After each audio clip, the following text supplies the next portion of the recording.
Sebelum melanjutkan, ada baiknya kita melakukan subscribe dengan menekan tombol ini. Terima kasih. Kemudian kita lanjutkan ke video berikutnya. Ingat, yang belum subscribe silahkan subscribe dulu. Jadi untuk hari ini kita review daun mintnya yang kemarin kita potong asal-asalan. Mudah-mudahan berubah. Tapi untuk hari pertama masih tetap tidak ada perubahan sama sekali. Jadi untuk akar belum terlalu muncul, daun masih segar.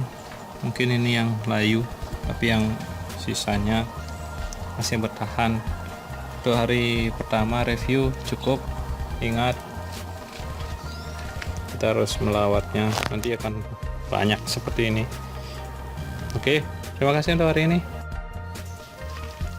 Untuk hari ketiga ini daun mintnya masih terlihat segar, hanya saja ada yang seperti ini, sudah mulai keluar akarnya, akar putih.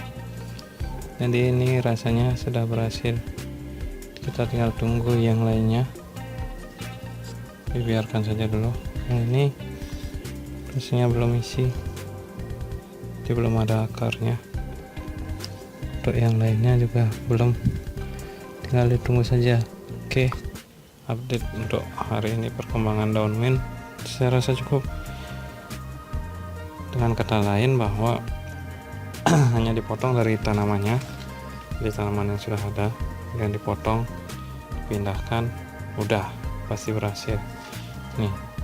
Karena untuk yang lebih lama seperti ini, nah sini dulu, nah seperti ini sudah banyak olah akarnya, jadi sudah hidup dia. Ini udah berhasil. Ini juga sudah ada akarnya, apalagi yang ini juga sudah banyak akarnya, bisa dilihat sendiri.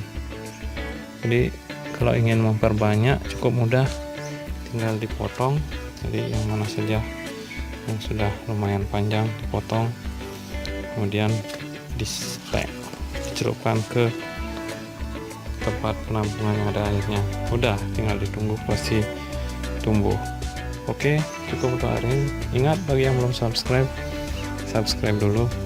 Jadi nanti kita akan menampilkan atau memaparkan informasi yang baru. Terima kasih sudah menonton. Bye bye. Baik, hari ini adalah hari keempat. Kita akan update perkembangan mintnya. Tapi sebelumnya bagi yang belum subscribe silahkan subscribe dulu, biar kita bisa saling berbagi. Oke, untuk perkembangannya ada beberapa yang sudah, nah seperti ini bisa dilihat akarnya sudah mulai tumbuh. Kemudian di bagian batangnya juga sudah mulai tumbuh akar-akarnya. Jadi saya rasa ini sudah berhasil. Kemudian yang sebelah sini kita lihat, nah sudah ada akarnya juga walaupun masih sedikit, tapi ini juga sudah. Yang ini, wah ini malah banyak, sudah nih, sudah ada akar putihnya satu, rasanya sih bisa. Yang ini tidak kelihatan kena lumut, tapi ini juga sudah ada akarnya. Baik, sudah dipastikan bahwa bibit yang kita tanam dengan cara hanya memotong kemudian mencelupkannya di air, itu sudah bisa tumbuh dengan baik. Begitulah cara pembibitan mint yang baik. Jadi kita tidak perlu terlalu susah. Di samping itu terkadang kalau mintnya terlalu panjang seperti ini, ada yang menyentuh air. Ini juga bisa dilihat ada akarnya. Nah ini dia ada akarnya. Ini juga bisa langsung dipotong kemudian ditanam. Jadi sangat simpel dan sangat mudah. Terima kasih untuk hari ini. Jangan lupa yang belum komen, belum like, Silahkan like, comment, and subscribe dulu. Sampai ketemu lagi nanti. Bye bye.